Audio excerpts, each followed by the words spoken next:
You can't kill Mother Nature. You can violate her. But you're a little part of her, a little dot in this amazing cosmos. You're listening to Catalyst Talks, conversations with change agents, outliers, superheroes, and truly conscious leaders modeling what it is to be an unstoppable force for good in this world. What lit these catalysts on fire to do their work, and what nuggets of wisdom can they share with a world literally on fire? This podcast is for you who cares deeply and seeks to catalyze the world. I'm your host, Stephanie Trager. I'm a consciousness catalyst and soul coach to superstar change agents in business, leadership, and life. In this podcast, I wear an eclectic mix of hats, including earthkeeper, healer, mindset coach, lawyer, business, sustainability, and impact strategist. My intention is holding space for higher purpose, peak wellness, and soul mastery so we can live in harmony with ourselves, each other, and nature. The whole idea of Catalyst Talks in these conversations is to awaken consciousness, unlock higher purpose, and learn what it really takes to catalyze change in that scale. Subscribe to our new podcast and help us grow. We're aiming to reach 1 million people at least in 2020. Let's wake up the world together.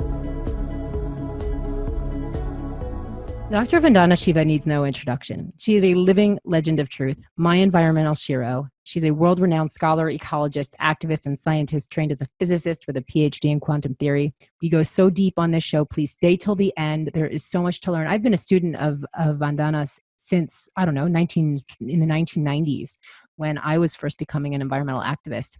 She pulled the curtain back on so many large companies that were destroying the world. She's written books on water wars and soil, not oil, oneness versus the 1%, reclaiming the commons. We're going to be talking about these books today. She is a prolific writer and creator of truth. She has a vast background, including interdisciplinary research in science, technology, and environmental policy. She's actually founded an interdisciplinary institute called the Research Foundation for Science, Technology, and Ecology in India. It's dedicated to high quality and independent research to address the most significant ecological and social issues of our times, which is what Vandana Shiva is the voice for. In 91, she founded Navdanya, a national movement to protect the diversity and integrity of living resources, especially native seed, promotion of organic farming and fair trade. She has been talking about regenerative agriculture, an ancient practice since before it became the buzzword of today. In 2004, she started an international college for sustainable living called Bija Vidyapith in India. They have open courses to the public, and we'll be sharing those in the show notes. Shiva combines sharp intellectual inquiry with courageous activism. She's published dozens of books and papers, has been instrumental in contributing to and drafting laws, Indian law and international law and protocols on GMOs and biosafety. Dr. Vandana Shiva has been awarded the prestigious Sydney Peace Prize in recognition of her work on social justice, and also received the Global 500 Award of the UN Environmental Program and the Right Livelihood Award, also known as the Alternative Nobel Peace Prize. We are so honored to be with you today, Dr. Vandana Shiva. Thank you for all you've done for humanity and all you do for Mother Earth. You remind us as humans that how we treat the seed is how we treat ourselves. How we relate to food and soil, it's the most important starting point for understanding the system and systems change and the interconnectedness of everything. And so I first became aware of your work in the 90s, and I found your words, and they were really, really comforting and inspiring to know that someone was out there telling the truth no matter what, standing up against whatever what. And so I want to know, in this world that we're living in right now, what do you see as the most important and crucial issue of our time here in 2020? The most important issue with the pandemic is an awakening to the fact that even these pandemics are part of violence against the earth and violence against indigenous people. If we weren't invading into forests, and for me, the double tragedy of this is it's a system that claims to be efficient and use less land. They call it land saving, has to become so invasive that it has to go into the Amazon and burn the forests. It has to go into Argentina and burn the savannas. And the forests are where all the new infectious diseases, 300 in the last 30 years of globalization, have come from. But the second thing the pandemic and the lockdown should be telling anyone who's really conscious of what we're experiencing is that while on the one hand, the lockdown has shut down the lives of so many people. Yeah, half of India, I remember the last figure I saw was 45 million applying for unemployment in the United States. We're talking of very large numbers. And yet there's constant talk of a new economy. Now, I'm brought up in India, and through my ecological work even more, I have learned how to cultivate both a mind of nonviolence and actions of nonviolence. And I believe things like money are tools, measures of exchange, things like tools are tools. Yeah. And any system that insists only one set of tools will be imposed by a small bunch of big tech. And anything can be destroyed in order to create this thing which I call the digital dictatorship, because it's being imposed, it's not being chosen. I should have the freedom to choose information and communication technology as one tool of communication, but my other tool shouldn't be taken away. And countries like India, which have so much dispossession and poverty, where we achieved universal education for a large number of children in states like Kerala, and this forced digitalization has taken that universal right away.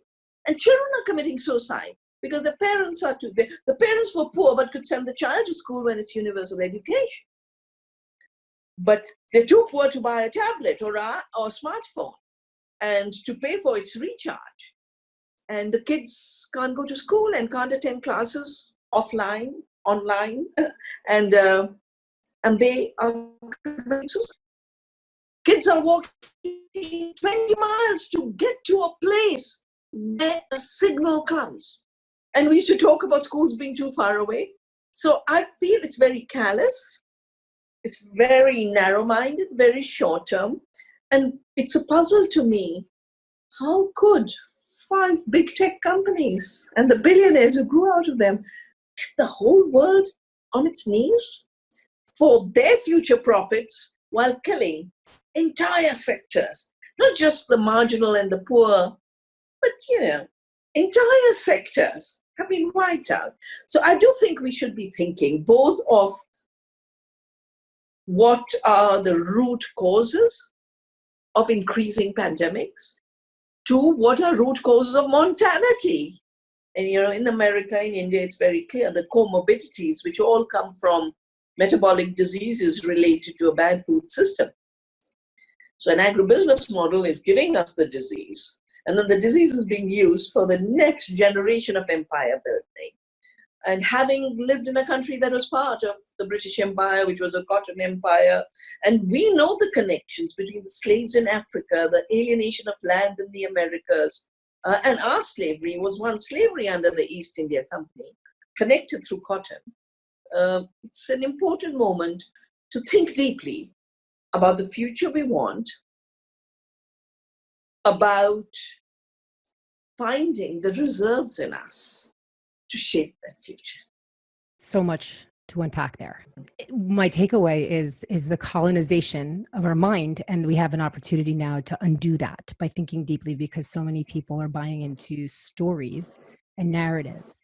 And so I want to go into the one thing that you said that really touched me, was that children are committing suicide. Your work around farmers, and for however long it's been that you've been working against GMOs and to protect seeds and farmers committing suicide like that. How do you see this as the same part of the same agenda? Now we have children committing suicide. So a system of an economy that pushes farmers to the edge forces them to commit suicide. Children to the edge forces them to commit suicide. Today there's a news item, the privatization of electricity and the lockdown is being used for opportunism by the new electricity distribution company. A poor man couldn't pay his bill, which is cooked up. He's committed suicide. So what is the suicide economy? I studied it in depth because Indian farmers are extremely resilient. And in fact, when the chemical green revolution was introduced in India in the 60s, in the mid-60s, the argument you used was, the Indian farmers don't get desperate. They are so satisfied with what they are, and they're so resilient. A flood can come, they'll come back to farming. A drought can come, they'll come back to farming. They never give up. And yet they're giving up. And this started literally in the mid-90s, same period of globalization. The rules were changed. Before that, seed could not be in the hands of global corporations. It was a national sovereignty system. And 80% of the seeds were in farmers' hands. And I started saving seed in 1987 when I happened to be at a meeting of the life sciences industry, which was the chemical company, saying we aren't making enough money selling chemicals. We now need to make money selling seeds which we own, and therefore we will take genetic engineering, tools developed by public scientists, and we can claim now that we've done something new, so we'll take patents and we'll force global laws on the world to impose patenting on seed. Now, as a result of being at that meeting, I said, I'm going to protect the seed. I'm going to give it all my love. And whatever it'll take, I'll protect the farmers. Because the corporations weren't here then, they wanted to be here, we managed to write laws, beautiful laws. Our patent law says plants, animals, and seeds are not human inventions. And only inventions can be patented. Therefore, these can't be patented. But Monsanto lied and went to agencies, went to Indian seed industry and said, we have a patent and you can't sell without giving us a royalty. And so they locked the Indian system in cotton into one monopoly and pushed the GMO BT cotton. 95 was when they were allowed to come in. 98 when they brought seeds illegally to India, BT cotton. I've been part of writing both the international and national laws on biosafety, the regulations on GMOs. And I saw a big ad by Monsanto. I'm so grateful that by and large, things that I must do come to me straight in the face. Meeting on owning seed. An ad, farmers of India will be using the GMO BT cotton. I said, but we never approved it. So I did my homework and filed a case in the Supreme Court, stopped them till 2002. But they had already started taking over the hybrid seed supply, and the monopolies were being created illegally. And that's when the suicide started. And if you see the graph of suicide shoots up when they have taken total control. When the proportion of BT cotton was less, the suicides were less. So they started to control, according to the Indian Competition Commission, 98% of the cotton seed sector. So the suicide started in the cotton belt. I did a pilgrimage because I want to understand why. And that's when I realized that they have a monopoly. They literally had a noose around the neck of the farmers. And it's the time, not only did I decide to start saving cotton seed in addition to grain seeds and vegetable seeds, but I also started to monitor suicides. Now, we monitored them by taking government statistics on suicide, which was official statistics, and being in villages and working with farmers and working with district administrations on the suicide data that would come in. So my research then showed 85% of the suicides were all in the cotton belt and 98% of the cotton was Monsanto's cotton. So seed used to cost 5 rupees or 10 rupees a kilogram. Monsanto took it to 4,000. And that's an 80,000% jump in seed price. The seeds don't do well. They aren't adapted to that soil. So farmers often have to borrow and get it 3 times, 4 times. That's how I watched suicides, 3 times, 4 times purchase. And worse, they didn't control the pests. It was supposed to be a pest control technology. So farmers also had borrowing for pesticide. And I've noticed in all the studies I've done that it's the day the money lenders who are the agents of the seed and chemicals, they're the only ones in a village with money. And they're the ones who push, they buy the seed. And here's the chemicals. And just put your thumbprint. And if people are so innocent and trusting, they put the thumbprint. And then they basically put above it that the land is mortgaged. And every farmer who's died, that I have personally had an opportunity to follow up and visit the widows, has died the day the creditors come and say, your land is now mine. And you haven't been able to pay back. So I'm taking your land. And the farmer goes one last time to that same creditor, brings a bottle of pesticide, drinks it in the field. And for me, it's very simple to understand, why didn't the farmer commit suicide in the house? Because the land is Mother Earth. This land is his bond. It may be 7 generations, maybe 30 generations. They've farmed and taken care of that piece of land. And here he's got trapped in a system that's broken his bonds with his mother. And I think that trauma is so deep. And of course, I used to do an annual study on seeds of suicide. We fought cases. Monsanto was mad because I brought them to court. You know, they weren't brought to court. And because I'd written our laws and because I'd done so much of the groundwork, it was possible to really make them accountable. But then it's the suicide studies that had them unleash the world's trolls and paid writers, many of whom have lost their columns because the cases on Monsanto's Roundup in California, which led to the release of the poison papers, the Monsanto papers, have all the correspondence. And in that correspondence are the names of these people to whom Monsanto used to give written stuff and say, now print this or write it under your name. So scientists, journalists were for hire. And I went through 10 years of this constant attack. And people have asked me again and again, how do you deal with it? I said, when you live your truth and you love the world, this is just one of the interruptions in life. And so the suicides of the farmers, the suicides of children, we don't know how many more suicides will take place. And one of the new terms that we have given birth to is the term of crimes against nature called ecocide.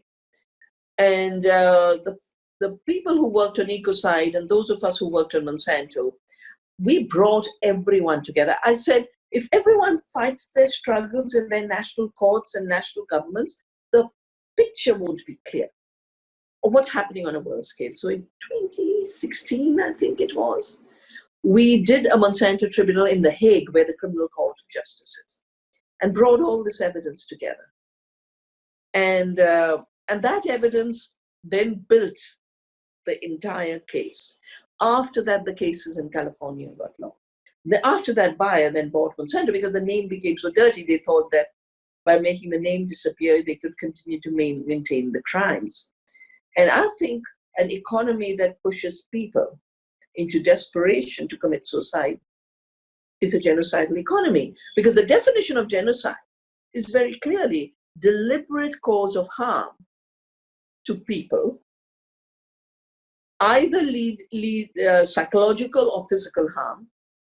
And people think it's only about ethnicity.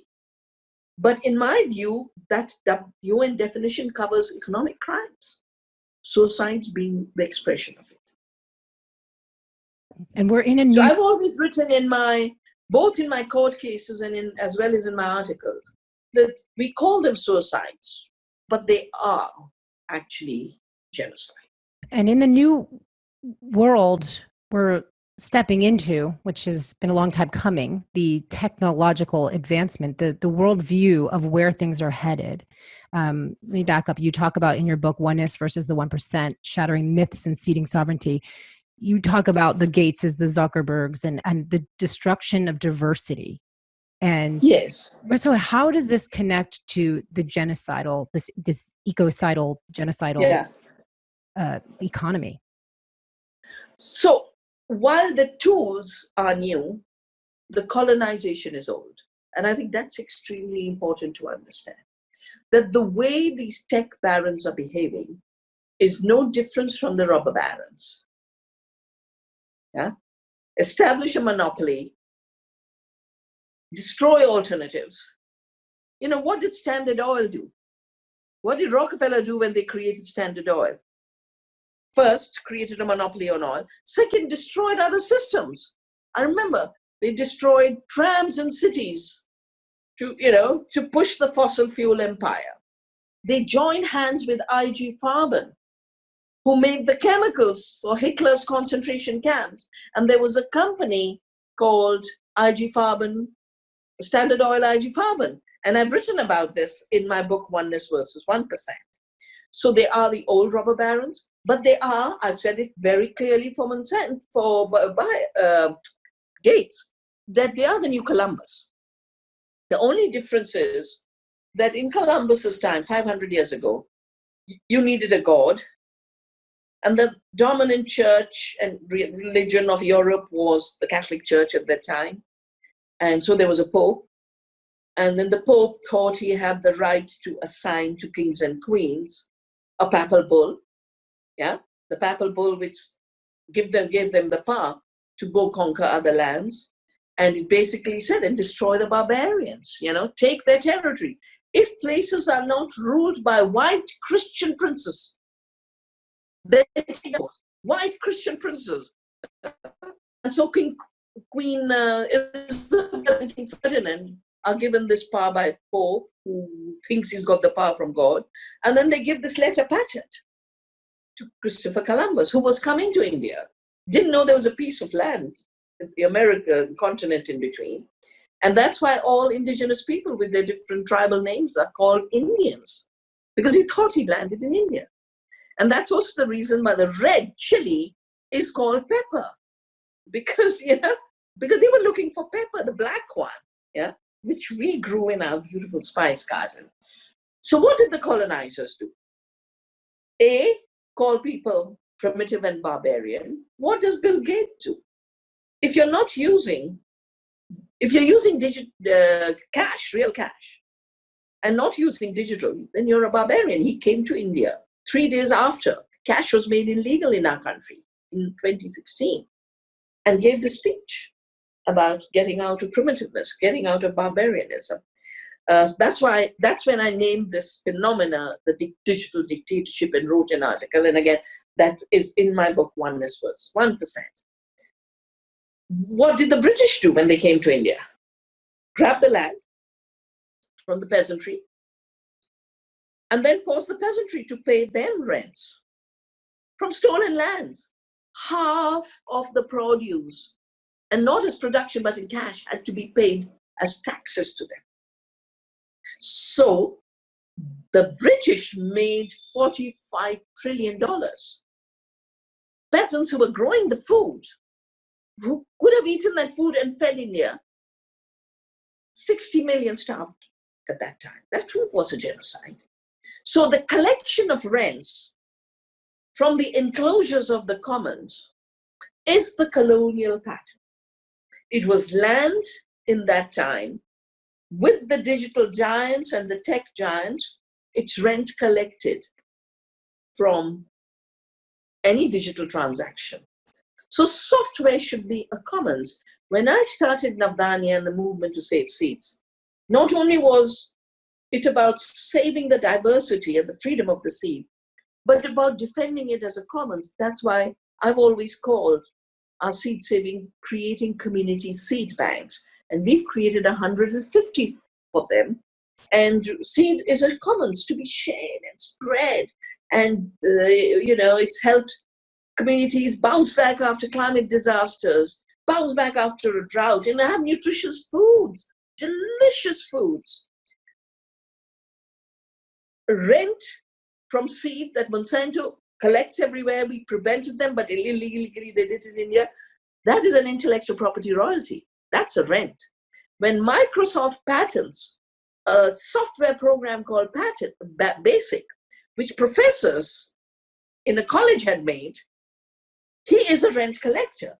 But if you notice, and I will be coming out with a report next month in September, and keep in touch, because I'm happy to do another program, and you can definitely release that report in your network. We are piecing together all the new colonies being created. Because now it's not just land. Land is still there. There's still a land grab behind all of this. But it is the seed. Gates is big in seed piracy. It is royalties from seed. It is new gene technologies like gene editing. Totally his colony. It didn't exist till he gave the money. I mean, the tools existed, just like BASIC existed. But the patents on it and the spread everywhere. Governments are falling so that he can have a market. The Brexit whole phenomena. They've had a debate in UK Parliament, and I briefed some of the parliamentarians on this new gene editing technology. Nutrition, food. Would you connect Bill Gates to food? Well, that famous Impossible Burger is financed by Silicon Valley and Gates. And 14 patents are associated with it. So there's not a thing that's being left. And of course, as I've written in some of my essays and my Earth journey, which is on my website and on my blog, the final bit of the Earth journey is when I was completing it in time for the Biodiversity Days, 22nd of May. This patent is sent to me. And this is a patent of Microsoft, taken while Gates was still there.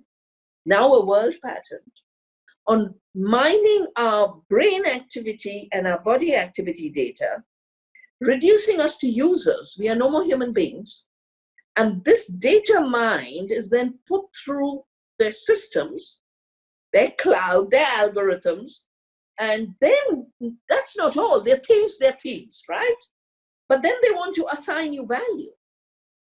So exactly like the colonizers assigned value and said, you're black, you don't have value. You're an object I can own. You're colored, you don't have value. You have another faith, you don't have value. Hierarchies of knowledge were created. And our knowledge was turned into non-knowledge. Women's knowledge was turned into non-knowledge. And if these tech giants were trying to take control of the world, I always say, I joke and say, hiding behind a little virus. I mean, if you were confident, come out and say, I have this to offer. Allow people to choose democratically. Allow societies to assess the impact. Let that dialogue happen. That dialogue is what technology assessment is supposed to be about. Imposed tools are dictatorships. It's not progress. And rent collection is theft, especially when it's the commons. And when it's my commons, my body, my brain, then it is piracy of my very human integrity. And I find it a bit strange that this discussion is being drowned out through the polarization created in America, just like the British created a polarization between Hindus and Muslims. They constructed it. We have all the records, how they made the partition. They divided India and Pakistan on the basis of hate. Divide and rule has always been a tool of empire. Divide and rule is a tool of the current tech empire. And I think it's very important that your listeners and your friends should wake up to the fact we will not be divided. The integrity of the earth, the integrity of our bodies, accountability of the most powerful to systems that function in a democracy, that these are non-negotiable. And it doesn't matter where on the political spectrum you stand. No one should be able to pit people against each other.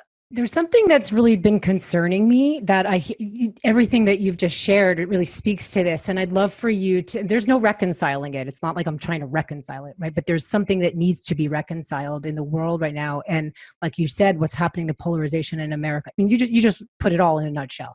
And there's a lot of people, whole industries now talking about sustainable finance and impact investing and impact entrepreneurs and impact solving problems, the UN Sustainable Development Goals, Agenda 2030, people who have good hearts and really, really see themselves as a solution to a problem. Their whatever it is, their idea, their financial means, their contribution.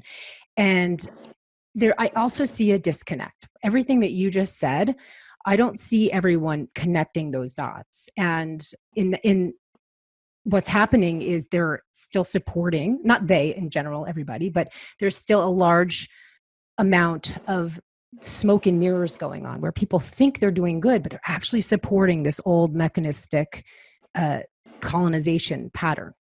And how do you see, I mean, what is it going to take for people to start to really connect all the dots of what you just laid out? So, Stephanie, I think for no matter what it is that creates confusion and creates, these blinkers of all kinds, I think there are two teachers that teach us clarity. I think being part of the earth is the most important teacher, because I'd like to put all the impact investors, do-gooders, to just garden for 1 year and do nothing else. Just garden.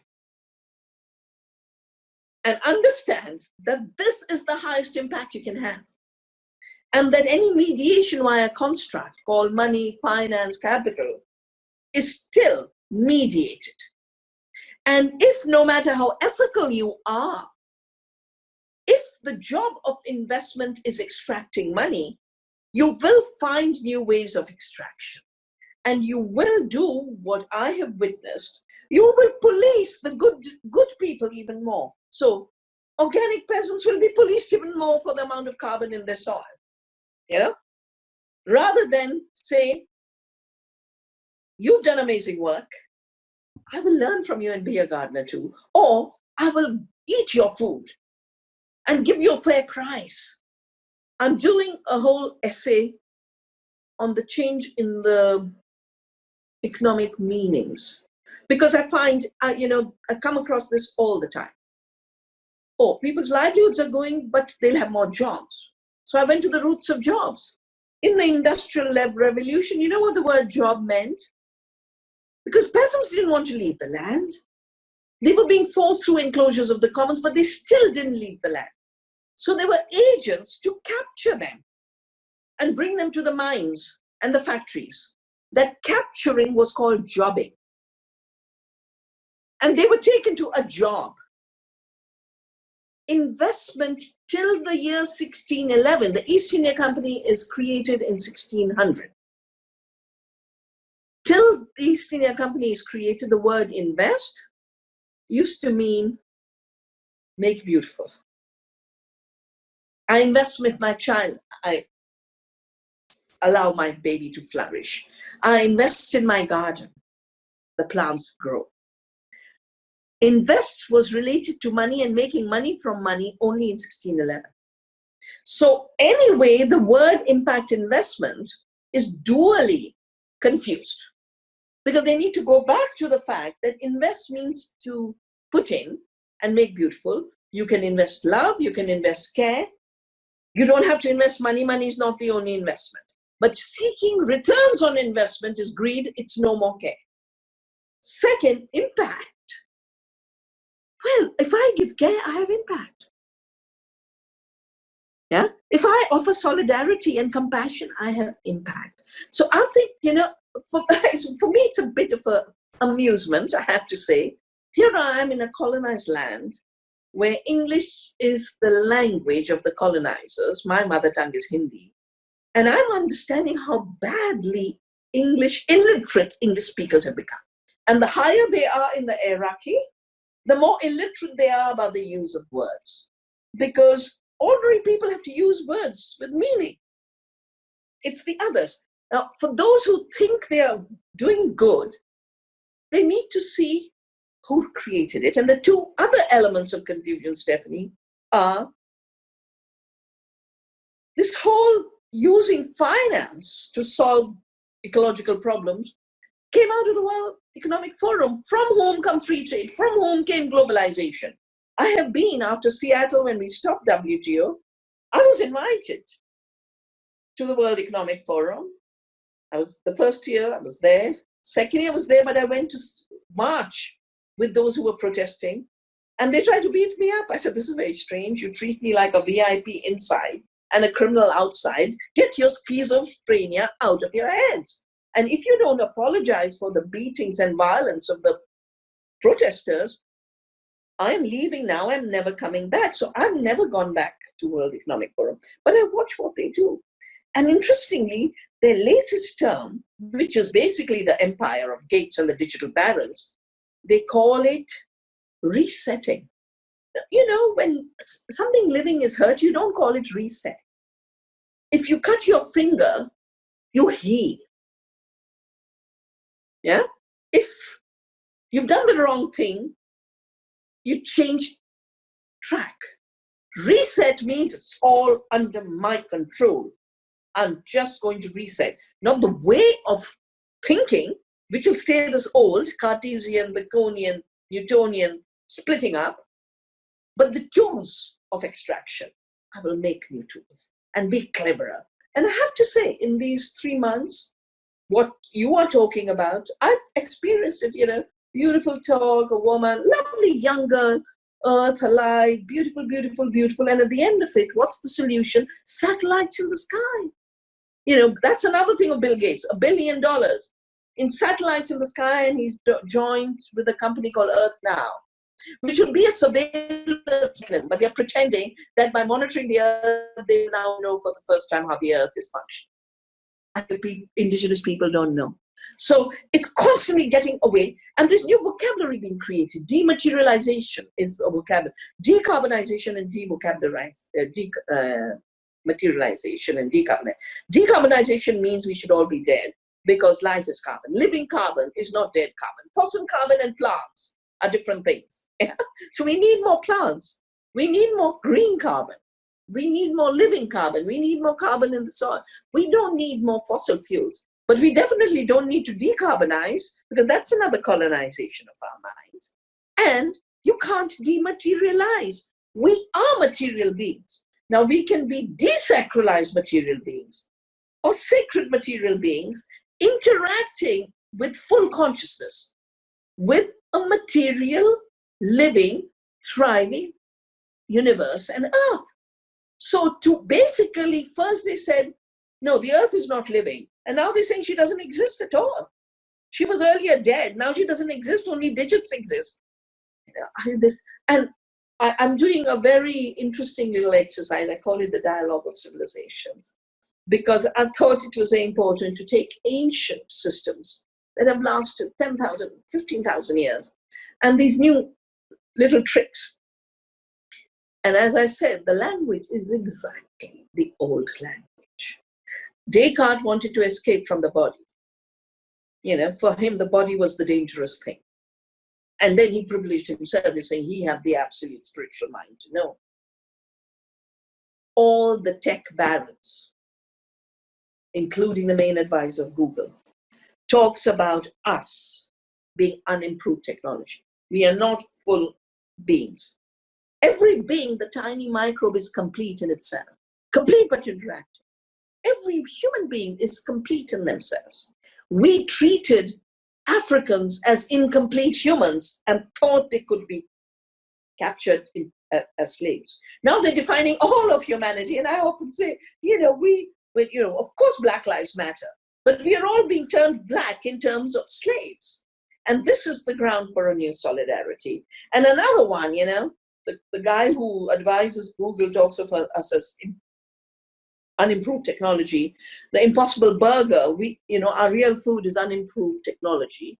Therefore, you have to turn it into technology. But the best is Google, the head of the life sciences, who says they've entered life sciences 5 years ago and are taking over large fields very, very fast. And he talks about we have to finally defeat Mother Nature. So if the old colonization set out to defeat other cultures, their agenda was not defeating Mother Nature. This bit of the cycle is the ultimate war against Mother Nature. And Mother Nature can't be defeated. They should get that in their head. I mean, Roundup resistant crops created super weeds. Monsanto should learn that. Antibiotics in factory farms created antibiotic resistance. You can't kill Mother Nature. You can violate her. But you're a little part of her, a little dot in this amazing cosmos. And this arrogance and hubris that comes from it is what really needs healing. And it's dialogues that will create the healing. And new experiences, I'll give you a little sentence. So one of the chiefs of Monsanto who always thought we'll fix everything, we'll fix everything, we'll fix everything. Then he got married late in life, second time over. And the child he had was a Mongoloid. He said, for the first time I realized I can't fix everything. So it is time for the new Columbuses to realize that, first of all, the world is not, doesn't have to be fixed. There's nothing wrong with it. The violations are always wrong. We have to correct our thinking and behavior. And we have to give up the superiority, both the superiority over the earth and the superiority of some humans over other humans, which is what led to slavery and colonization, and which is leading to what I predict, if we don't get our energies and imagination together, I predict 70 to 90% humanity being thrown away as rubbish. We are at a watershed that is quite unimaginable. Yeah, one of the ways that might be accomplished is what we're seeing right now around vaccines. And if you want to participate, take the vaccines. You don't, you'll be thrown away. You're not, goodbye. You're not welcome in society. I mean, that's kind of the narrative that's unfolding, right? So no, it's deeper, Stephanie. It's deeper because not only will you be left to yourself, which is fine. If the empire is ugly, I'd rather be left to myself. I think India survived so long because the British colonized bits destroyed the indigo bit and the cotton bit, but there were parts they couldn't reach, and those parts are now the places from where we rebuilt India. So being left to yourself is not a problem. It's when you're criminalized, because they're ready. The fact that this system is coming with surveillance and policing, and they've joined with the state, means that if you don't join as my slave, you will be criminalized. You'll be treated as a criminal, and we'll treat you like a criminal. Now, the two further things that have happened just a few days ago, Gates gave another talk. And, he's like Mr. Noel on health. And he stammers a lot. So he does the and ooh, and his body shakes. And he went on, and he talked, of course, there'll be side effects. And I imagine at least 700,000 will either be crippled or die as a side effect. And because the side effect is high, it's extremely important that we rope the governments in so they can carry the burden and we don't have the liability. So not only are they forcing something, they're forcing an unreliable thing, and he knows it. And then how will government support all this without tax money? So it's a very strange moment where people are being, removed from their jobs, and more rents and revenues are being collected by all kinds of means to then support the new slavery and play instruments for the new slavery. And this is what the British did. They collected rents from the peasantry to create the empire, to have bigger armies, to enslave us further. So it is about democracy. The current crisis is about democracy and human rights and human freedom. In your new publication, The Reclaiming the Commons, Biodiversity, Indigenous Knowledge, and the Rights of Mother Earth, you break it down, how that's all been kind of taken away, and the kind of path to getting it back, to coming back home to who we really are. And democracy is a part of this. And what would you say to folks who say, no, that's communism, it's socialism, it's more of the isms and the labels and the kind of just creating more confusion around, anytime we try to empower the commons, there's confusion. Yeah. So I think the response to all those people is shed those words. Let's talk real words. Just like capitalism is a construct, communism is a construct, we don't need those words. We need to look at the phenomena. And, reclaiming the commons, I realized when a publisher wanted to reprint it, I looked at the date, it was 1997, 2 years before Seattle. And I said, well, I'm happy to print it, but, so much has happened since 97. I'll add more. And in a way, reclaiming the commons is my life's journey to protect seed, to protect biodiversity, to write the laws, because I had a role in writing the laws for our country. I had a role in the, on the Mother Earth's rights, Mother Earth rights of nature movement. So everything in that book is something I've lived through, and participated in. So when they say, oh, it's communism, ask them, if someone comes into your house and steals your TV, and you say, no, that is wrong, is that communism? Yeah, that piracy is piracy. It's theft. You don't allow it in your personal life. How would you endorse it when it's happening to someone else? Yeah? Or ask them. Say, okay, if all of us have totally isolated individual lives, yeah? Shut off your breath. Shut off your breath so you don't breathe, because the breath comes from others. Yeah? Don't eat food, because the food comes from the earth and farmers. The fact that we are related, if you read the two books, Oneness versus 1%, which is about the interconnectedness, and you've got both of them. And the Reclaiming the Commons. Reclaiming the commons is the commons of life, not a communist state. It is about the fact that our breath flows through species. Food flows through species, and that's why I always talk about food being the currency of life. Water flows through. Life flows through. Life is the commons. The states don't create commons. Communism is a state phenomena. Commons is a life phenomena of earth democracy. And in the idea of the circular economy, right? That's part of the indigenous knowledge, indigenous wisdom for centuries. And now that is something that's also being pirated as a creation and invention of like corporate sustainability, the circular economy.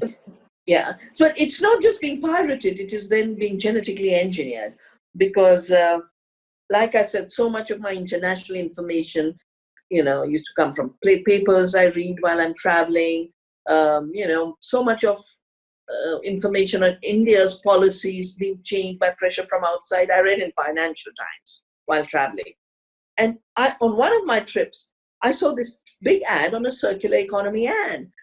One of the biggest waste management companies collects all the plastic from around the world and then does an industrial processing of it. That is not a circular economy. Just like the commons is not about the state, circulation is not about corporate profits. It is about circulation of life. And so one of the new things I am doing is connecting life cycles of the seed, of the soil, of our food, all of these amazing cycles, and community and local economy, and connecting this to the circular economy discourse in a way that people will understand. Because it is being hijacked, yeah? Nature-based solution. So many young people say, so what do you think of nature-based solution? I said, nature is not a base for something else. Nature is. She is. Yeah? Or what do you think of plant-based food? Shouldn't we all be plant-based diet? I said, we can definitely be vegetarians. But if plant-based means GMO soya manipulated in a lab, yeast genetically engineered to make a blood-like substance, and you call that a plant-based diet, you are living through ultimate illusions. Don't insult the plant with base. Don't insult nature with base. Respect nature, respect plants, respect their integrity and their wholesomeness. Amen. Yes. So in this circular conversation, you are right now where you started, right? You're in your home. Yeah, it's my childhood home.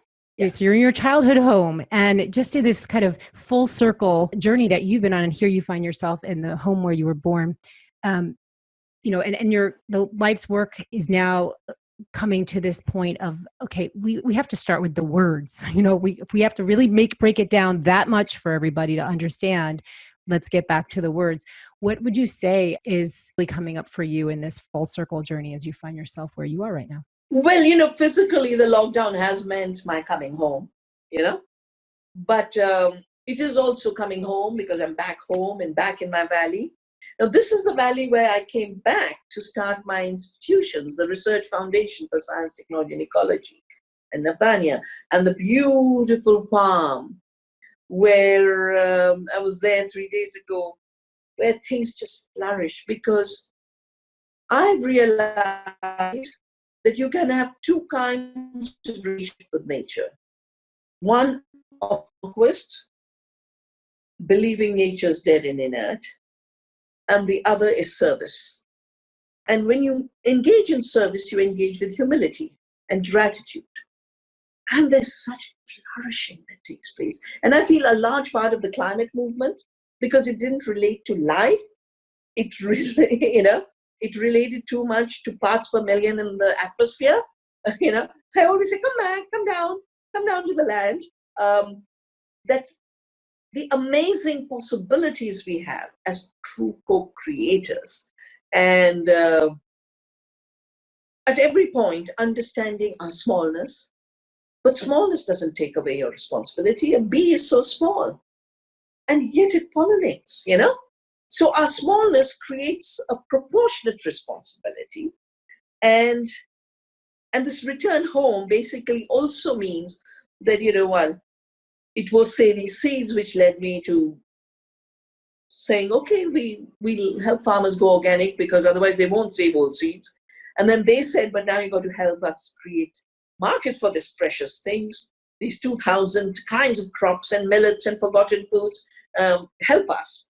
And so I ended up creating farmers markets in this country. And the coming home now for me is really connecting all this work of the seed, the ecological agriculture, the circular solidarity economies, back to the earth. In my mind, it's always been connected, but connecting it at the level of a broader public awareness and broad social movement. So I am going to build earth democracy movements for the next 10 years. Yeah. And earth democracy can only come from an understanding of oneness and relationship. You can't have a democracy of the earth while you think you're separate. Second, it can only come from knowing the earth is creative.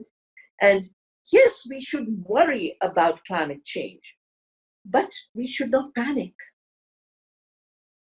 We should think of what is the little thing I can do. Like when the seed, when the seed imperialism started, the bioimperialism, I said, this is so big, what do I do? I said, do my small thing, save the seed. In a similar way, grow your gardens, could be a small garden, but millions and billions of small gardens is the world we need to create. And we have to come home. And I think the separation that has been created over the last 50 years of comfort, that you could have an environmental movement that didn't do anything to change the economy. And you could have an economy in the hands of the big guys. And you had a social justice movement that ignored both the environment and economy.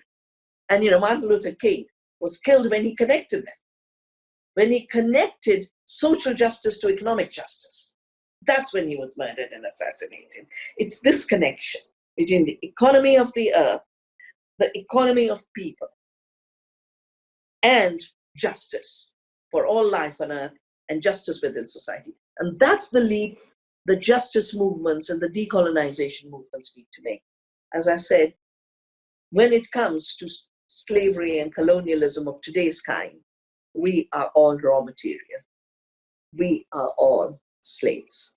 And none of us deserve it. All of us must rise in solidarity. You're a prolific writer, a prolific creator, and you lead movements and you don't seem to stop, from out here, from the outside view in. How do you take care of yourself? When you need a pause or to self-care, how do you nurture yourself? But you need self-care if every day you're doing things you hate and you're working with people you can't tolerate. Yeah? Then you have to retreat a bit and do self-care. I chose when I left my institute, and I must tell you why, I left it in 81, 82. Because I'd done this study on eucalyptus monocultures financed by the World Bank, and it made huge shifts in our policies on forestry. And then the World Bank came back to my director and said, you've got to stop such studies, otherwise we'll stop your funding. And the director called me and said, I'm so proud of young researchers like you. And this is how they're threatening me. Give me advice, tell me what to do. I said, Dr. Ramaswamy, I'll leave. You need World Bank funding for salaries of staff. And that's when I came back and my mother offered me her cow shed. And this is where I'm sitting right now. Used to be where the cows used to be. And the institutions of that time that I created were really to act as one with the earth and with community. And that is the work that has carried on. And I chose then. I've never given this up, but I said, I'll never do anything that I don't thoroughly enjoy. I will never follow anything that I'm not passionate about. And of course, I'll not think or speak untruth. And when you live that way, then you live. That's, then it's life. So for me, living with love and care and responsibility and compassion is care for the earth, care for others, and self-care. These are not separate cares. Thank you. Thank you for that. Thank you. Is there anything else? One last. I depend a lot on people, just like in India when the British tried to create splits and then Gandhi just refused, and we had an amazing movement of unity. I think between the COVID crisis and the Black Lives Matter, I think we need a new rising of unity with the earth, unity as humanity, and unity as creative people. What I find missing in the US discourse is, what I find troubling is the permeation of hate and intolerance. But what I find missing is that you can create a new economy through care for the earth, where no one is wasted. And when my mind goes back to the time of the Great Depression and the Dust Bowl, it was a conservation corps which solved the problem of the Dust Bowl and gave jobs to people. We need a conservation corps. We don't just need a Green New Deal. I don't like the word deal. What we need is a conservation corps where everyone gets involved. And I'm watching how even in the United States, people are going hungry. And it's not the state system, but people are mobilizing for food supply, for kitchens. And we have to reclaim community. Comes back to the word commons. Yeah, when states are responsible, you can leave a lot to the state. But when states join hands with the pirates and abandon people, then communities must come together, reclaim the commons, reclaim their power, reshape democracy. And that is the moment. That is the invitation we have everywhere in the world. And the US being such a privileged society, you can do so much more with the abundance of resources you have. So true. So true. And on our Facebook page, Catalyst Talks, I'll be sharing any of the resources that you send about your new work. And I also want to start this dialogue about what's the first step, who's doing what, and what resources are out there so that we can, because there are people who are building in communities and coming back to nature and reconnecting with their food. So I think a lot of people don't know where to start. I will send you, Stephanie, upcoming courses. Yes. One, it used to be the A to Z of ecological agriculture. We're now calling it Return to Earth. The return to earth through the seed, through the farming. And another on non-violence and compassion. How do you stay non-violent in the context of huge violence? And it's called Ahimsa. I've done it for 20 years, Gandhian Globalization with Satish Kumar, the founder of the Schumacher College. I'll send you these two announcements and then you'll have the links to the webpage, which you can put for your listeners. And we do our little bits. Yeah. Definitely. I want to say thank you so much for the way that you hold the way that you hold truth speaking and to the clarity it needs to be spoken and nonviolence, because it's very easy to get activated in anger around the issues, but to be passionate truth teller versus angry and calling names, which doesn't really always work. But the way that you hold the dance between nonviolence and truth is something I aspire to. So, Stephanie, I'm trained in physics, and we learned dissipative structures. And I'm not going to turn myself into a dissipative structure. And I'm a child of this civilization where